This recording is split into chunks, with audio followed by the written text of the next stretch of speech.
പതിവായ traffic നിയമലംഘനവും ഗതാഗത സംവിധാനത്തിലെ അശാസ്ത്രീയതയും കൊട്ടാരക്കരയിൽ നിരന്തരം ഗതാഗതക്കുരുക്കിന് കാരണമാകുന്നു.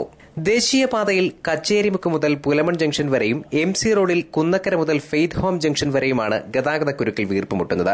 വൺ വേ റോഡുകളായ ചന്തമുക്കിൽ നിന്ന് ഓയൂർ റോഡിലേക്ക് കടക്കുന്ന റോഡിലും പഴയ കൊല്ലം ചെങ്കോട്ട റോഡിലും ഇരുവശത്തും നിന്ന് വാഹനങ്ങൾ എത്തുന്നതാണ് ഗതാഗതക്കുരുക്കിന് പ്രധാന കാരണം. പുത്തൂർ റോഡിൽ നിന്ന് വരുന്ന വലിയ വാഹനങ്ങൾ പഴയ കൊല്ലം ചെങ്കോട്ട റോഡ് വഴിയാണ് പോകേണ്ടതെങ്കിലും ഈ നിർദ്ദേശം ഡ്രൈവർമാർ പാലിക്കാറില്ല.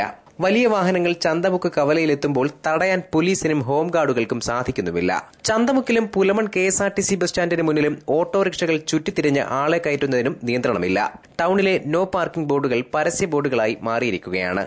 ബൈക്കുകളും കാറുകളും ഓട്ടോറിക്ഷകളും തോന്നുന്നിടത്തെല്ലാം പാർക്ക് ചെയ്യുന്നതും ഗതാഗതക്കുരുക്കിന് കാരണമാകുന്നു. ഇവിടെ ട്രാഫിക് ബ്ലോക്ക് എന്ന് പറഞ്ഞാൽ ഭയങ്കര ബ്ലോക്കാണ്. ഈ റോഡിൽ കൂടെ അനേകം വണ്ടികളാണ് പോയി വരികയും ചെയ്യുന്നത്. വണ്ടികൾ ഒന്നാമത് പെരുകുന്നുണ്ട്. പല വണ്ടികൾ പുതിയ വണ്ടികൾ രംഗത്തിറങ്ങിക്കൊണ്ടിരിക്കുന്നു.